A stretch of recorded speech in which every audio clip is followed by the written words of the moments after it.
வணக்கம். எழுத்தாளர் சுஜாதாவின் ரத்தம் ஒரே நிறம் நாவல் வாசிப்பது உங்கள் பிரமிளா. அத்தியாயம் 36. ஆஷ்லியின் நெஞ்சுக்குள் இன்னும் துக்கம் அடைத்துக் கொண்டிருந்தது. படகு அசைந்து போக, கங்கை நதியின் கரையில் விளக்குகள் மிதந்து கொண்டு செல்ல, புகையும் புனிதமும் கலந்து அந்த சாஸ்வத நதி ஓடும் நளினத்தை திகைப்புடன் பார்த்து கொண்டே இருந்தான். ஆஷ்லிக்கு புரியவில்லை. அதிகாரிகளின் போக்கு புரியவில்லை. பன்றித்தனமான இந்தியர்களின்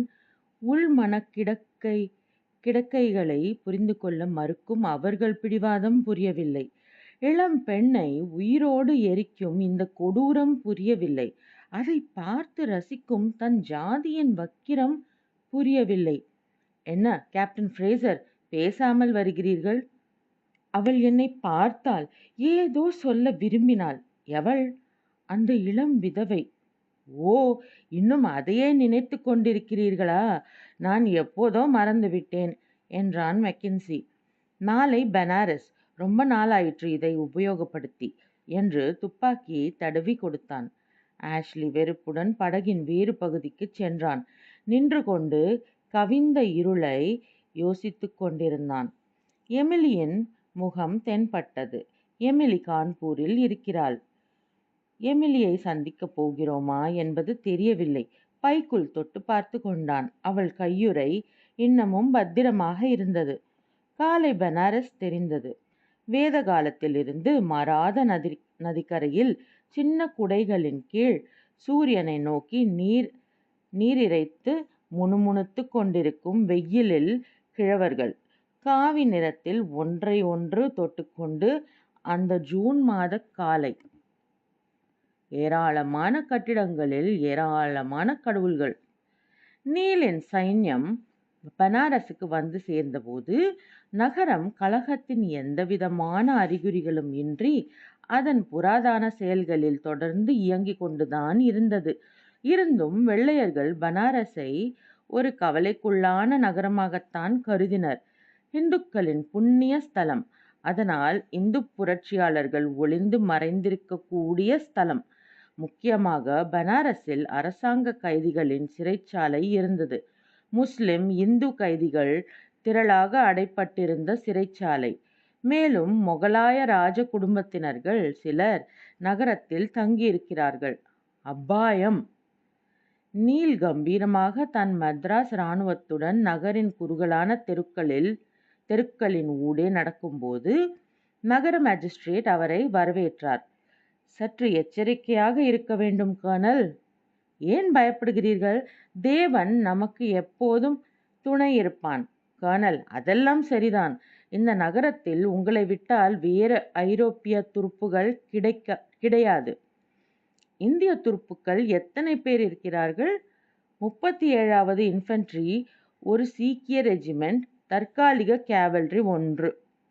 அவர்கள் கலகம் செய்கிறார்களா? கலகத்தின் அறிகுறி ஏதாவது இருக்கிறதா? இல்லை, இன்னும் இல்லை. இன்னும் இல்லை என்றால்?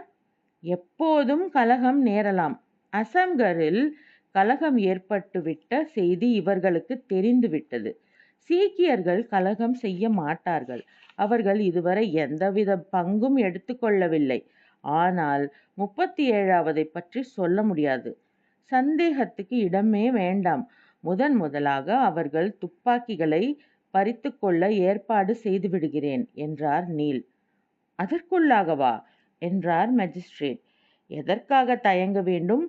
இது கலக சமயம். செயல்பாடுகளும் தண்டனைகளும் விரைவில் நடக்க வேண்டும். இல்லையெனில் அவர்கள் கை ஓங்கிவிடும். எட்வர்ட், ஆஷ்லி, ஜார்ஜ், உடனே கிளம்பிச் செல்லுங்கள் 37வது ரெஜிமெண்ட்டிற்கு. கலவரம் ஏதும் இல்லாமல் நிதானமாக அவர்களை கேட்டுக்கொள்ளுங்கள். துப்பாக்கிகளை பின் ஆயுத கிடங்கிற்கு ஒவ்வொருத்தராக வந்து திருப்பி தரும்படி. மறுத்தால் உடனே அங்கேயே தண்டித்து விடுங்கள். என்ன தண்டனை கர்னல்? சுட்டு தள்ளுங்கள் என்றார் நீல். மேஜிஸ்ட்ரேட் மாளிகையில் சாய்வு நாற்காலியில் சுதாரித்து கொண்டு நீல் காம்பவுண்ட் சுவருக்கு வெளியே எட்டி பார்த்த கரிய முகங்களை கவனித்தார். இவர்களை பயத்தால் தான் ஆள முடியும். உடனே செல்லுங்கள். பரேடு மைதானத்தில் 37வது இன்ஃபென்ட்ரியின் சிப்பாய்கள் எல்லோரும் வாட்டசாட்டமாக இருந்தார்கள். சுபேதாரிடம் சொல்லி நீலின் கட்டளை அவர்களுக்கு இந்துஸ்தானியில் அறிவிக்கப்பட்டது. மௌனமாக கேட்டுக்கொண்டிருந்தார்கள். மெக்கின்சியும் ட்ரெவரும் ஆஷ்லியும் ஓரத்தில் வரிசையாக நின்று கொண்டிருக்க, எதிரே உக்கிரமான கண்கள் தங்களை துளைப்பது போல பார்ப்பதை ஆஷ்லி கவலையுடன் கவனித்தான். எந்த நேரத்திலும் அந்த இடம் கோபத்தில் பற்றி கொள்ளும் போலத்தான் இருந்தது. மெக்கின்சி அதட்டினான். நான் 3 எண்ணுவதற்குள் துப்பாக்கியை கீழே வைக்காத எந்த சிப்பாயும் சுட்டுக் கொல்லப்படுவான். சுபேதார், இதை மொழிபெயர்த்து சொல்லு.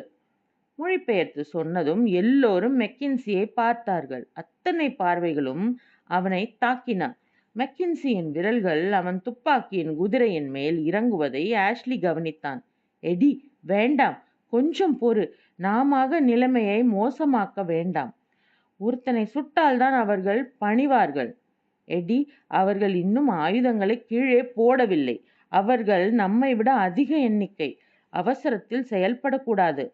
மெக்கின்சி கவனிக்காமல் எண்ண ஆரம்பித்தான். 1, 2. மெல்ல ஒருத்தன் தன் துப்பாக்கியை கீழே வைத்தான். தொடர்ந்து மற்ற பேர் ஒவ்வொருத்தராக சரணடைய துவங்கினார்கள். மெக்கின்சி புன்னகைத்தான். எதிர்ப்போ மறுப்போ இல்லாமல் 6 கம்பெனிகளை சேர்ந்த சிப்பாய்கள் தங்கள் துப்பாக்கிகளை கீழே வைத்து விட்டார்கள். இப்போது அசம்பாவிதமாக ஒன்று நடந்தது. சிப்பாய்கள் ஒழுங்காக துப்பாக்கிகளை சரண் கொடுத்து கொண்டிருந்த போது நீல் ஆர்ப்பாட்டமாக குதிரை மேல் படையுடன் பரேடு மைதானத்தில் நுழைந்தார். சிப்பாய்களுக்கு அவர்கள் தங்களை ஆயுதம் பறித்த பின் கொல்லத்தான் வந்திருக்கிறார்கள் என்ற அச்சம் வந்திருக்க வேண்டும். கீழே வைத்த துப்பாக்கிகளை பலர் மறுபடி எடுத்துக்கொண்டார்கள். நோ நோ என்று ஆஷ்லி கத்தினான். மெக்கின்சி உடனே அவர்களை நோக்கி சுட்டான். இந்தியர்களில் ஒருத்தன் துடிதுடித்து விழுந்தான். உள்ளே நுழைந்த ஆங்கிலேயர்கள் அதை தொடர்ந்து படபடவென்று சுட ஆரம்பித்து விட்டார்கள். ஒரு நிமிஷத்தில் அமைதி கலைந்து சிப்பாய்கள் அங்குமிங்கும் துப்பாக்கிகளுடன் ஓட, அருகாமையில் அவர்களை அணுகி கொண்டிருந்த சீக்கியர்கள் பயந்து போய் அவர்களும் சுடத் துவங்க, பலர் ஓட, பலர் தடுக்கி விழ, பலர் செத்து விழ, நீல் அவர்களிடையே தைரியமாக தன் குதிரை மேல் விரைந்து கத்தி வீச, சிறிதே நேரத்தில் அங்கே கணிசமான இந்திய ரத்தம் சிந்தியது. ஓடிப்போனவர்கள், ஓட நினைத்தவர்கள், முழங்காலில் அடிபட்டு விழுந்தவர்கள், குதிரை மிதித்து துடித்தவர்கள், கத்தி குத்தை நேராக மார்பில் வாங்கியவர்கள் இறைந்து அல்லாவையும் இராமனையும் அழைத்தார்கள். கொஞ்ச நேரத்தில் அங்கே அங்குமிங்கும் கிடந்த சிப்பாய்களின் உடல்கள்தான் மிஞ்சியிருந்தன. அதிர்ச்சியுற்ற ஆஷ்லி குதிரை மேல் தனியாக பெருமிதத்துடன் வந்து கொண்டிருந்த நீலை நோக்கி நடந்தான். எப்படி என்றார். சார், இதை சொல்வதற்காக என்னை மன்னிக்கவும். இந்த காரியத்தை மிகவும் அபத்தமாக அவசரமாக செய்துவிட்டோம்.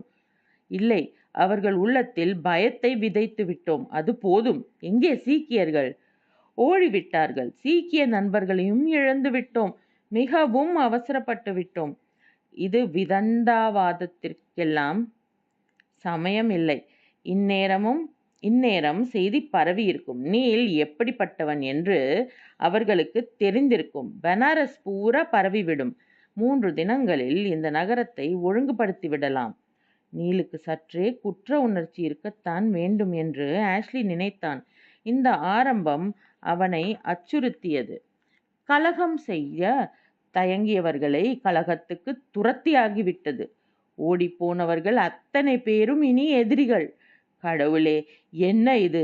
எதற்காக இதெல்லாம்? மெக்கின்சி கீழே கிடந்த சிப்பாயின் தலைப்பாகையை கத்தி முனையில் எடுத்து சுற்றி பார்த்தான். என் முதல் போர் பரிசு என்றான். மைதானத்தை விட்டு கிளம்பும்போது கீழே கிடந்தவர்களில் இன்னும் சிலர் உயிருடன் துடித்து கொண்டிருப்பதை ஆஷ்லி பார்த்தான். மறுபடி அவன் வயிற்றுக்குள் கத்தி குத்து போல் சோகத்தை உணர்ந்தான். கான்பூரில் ஏறக்குறைய அதே சமயம்தான் அந்த முதல் புயல் வெடித்தது. ஜெனரல் வீலர் அட்கின்சனுடன் பேசிக் கொண்டிருந்த போது முதலில் மெலிதான சீழ்க்கை போல் சப்தம் கேட்டது. அதிகமாகி நுட்பமாகி மிக பெரிய ஓசையுடன் வீலரின் மாளிகைக்கும் மைதானத்துக்கும் இடையில் நெருப்பு கோலமாக விழுந்து வெடித்தது. வெடித்தவுடன் துகள்கள் 4 பக்கங்களிலும் சிதறின. இதுதான் ஆரம்பம் என்றார் வீலர். மைதானத்தில் இருந்த ஐரோப்பியர்கள் அலறிக்கொண்டு இங்குமங்கும் வீடு தேடி ஓடினர். ஜெனரல் வீலர் ஜன்னலுக்கு வெளியே வந்து பார்த்தார். இந்த இடம் எத்தனை அபாயகரமானது என்பது இப்போது அவருக்கு தெளிவாக புரிந்தது. சிப்பாய்கள் எங்கிருக்கிறார்கள் என்பது தெரியவில்லை. அடுத்த பீரங்கி குண்டு எப்போது பறந்து வரும் என்பதும் தெரியவில்லை. பரிதாபகரமான மண் சுவர். ஆங்கிலேய அதிகாரிகள் அவசரமாக எதிர்த்தாக்குதலுக்கு தங்கள் பீரங்கிகளை தயார்படுத்தி கொண்டிருப்பதை பார்த்தார். 6 பீரங்கிகள் எத்தனை நாளைக்கு தாங்கும்? கடவுளே, இந்த தாக்குதல்களை சமாளிக்கும் வலிமையை எங்களுக்குத்தான் எல்லோரையும் இங்கு கொண்டு வந்து நிரப்பிய தீர்மானத்துக்கு இந்த பாரக்ஸை தேர்ந்தெடுத்ததற்கு நான் தான் முழு பொறுப்பு. டில்லி செல்லும் பாதையில் இருந்த பத்திரமான கோட்டையை தேர்ந்தெடுத்திருக்கலாம். அங்கே கற்சுவர்கள் கனமானவை. மேகசீனில் ஏராளமான ஆயுதங்கள் உள்ளன. அதை விட்டுவிட்டு ஏன் இந்த பொத்தலிடத்தை தேர்ந்தெடுத்தேன்? விதிதான். இதற்கு என்னை சரித்திரம் மன்னிக்காது. வீலரின் முடிவுக்கு காரணமில்லாமல் இல்லை. மேகசின் பத்திரமான இடம்தான். இருந்தும் அது டெல்லி செல்லும் பாதையில் இருந்தது. நகரத்து சிப்பாய்கள் கலகம் செய்தால் முதல் காரியமாக அவர்கள் சகாக்களுக்கு உதவி செய்ய டெல்லியை நோக்கி செல்வார்கள் என்று எதிர்பார்த்தார்கள். அப்படி டெல்லி செல்லும் பாதையில் வெள்ளையர்கள் பத்திரம் தேடியிருக்கும் கோட்டையை பார்த்தால் முதல் கோபம் அவர்கள் மேல்தான் எழும். உடனே தாக்குவார்கள். அதனால் ஜிடி ரோடில் இல்லாத ஒதுக்குப்புறமான இந்த இடத்தை தேர்ந்தெடுத்தார். சிப்பாய்கள் தாக்குவார்கள், கலகம் செய்வார்கள் என்கிறதையெல்லாம் அவர் நம்பவில்லை. இப்போது முதல் குண்டு விழுந்தபோது அதிர்ச்சியில் பாதி செயலின் எதிர்பாராத தன்மையிலும் இருந்தது. எப்படியோ தீர்மானித்தாகிவிட்டது. இந்த இடத்தில் அத்தனை பேரும் வந்து மாட்டிக்கொண்டாகிவிட்டது. சுற்றிலும் சிப்பாய்கள் சூழ்ந்து கொண்டு மெல்ல மெல்ல நெருங்குவார்கள். அதற்குள் கல்கத்தாவிலிருந்து உதவி வந்தே ஆக வேண்டும். இல்லையெனில் அதை பற்றி நினைக்காதே. கடைசி வரைக்கும் பார்த்து விடலாம். கடைசி ஆங்கிலேயரின் கடைசி இரத்த துளி வரைக்கும். வீலர் மைதானத்தை பார்த்தார். போன வாரம் வரை கோச்சுகளிலும் குதிரை மேலும் ஒய்யாரமாக சென்று கொண்டிருந்த ஐரோப்பிய பிரஜைகள் காலில் செருப்பில்லாமல் பித்து பிடித்தவர்கள் போல அங்கும் இங்கும் சிதறி ஓடுவதை பார்த்தார். பயம் அங்கே ஆக்கிரமித்து கொண்டு விட்டது. என்ன செய்வோம்? எப்படி சமாளிப்போம்? வீலர் அப்போது வினோதமாக ஒன்று செய்ய தீர்மானித்தார். பிட்டூருக்கு நானா சாஹிப்பிற்கு உதவிக்கு ஆட்களை அனுப்பும்படி ஒரு கடிதம் எழுதி அதை அனுப்பி வைக்க தீர்மானித்தார். எமிலிக்கு முதலில் பயம் ஏதும் தெரியவில்லை. அதற்கு அந்த இளம் ஆங்கிலோ இந்திய பெண் அமிலியாவும் காரணம் என்று சொல்லலாம். முதலில் இந்த கவுனை கழற்றி போட வேண்டும்.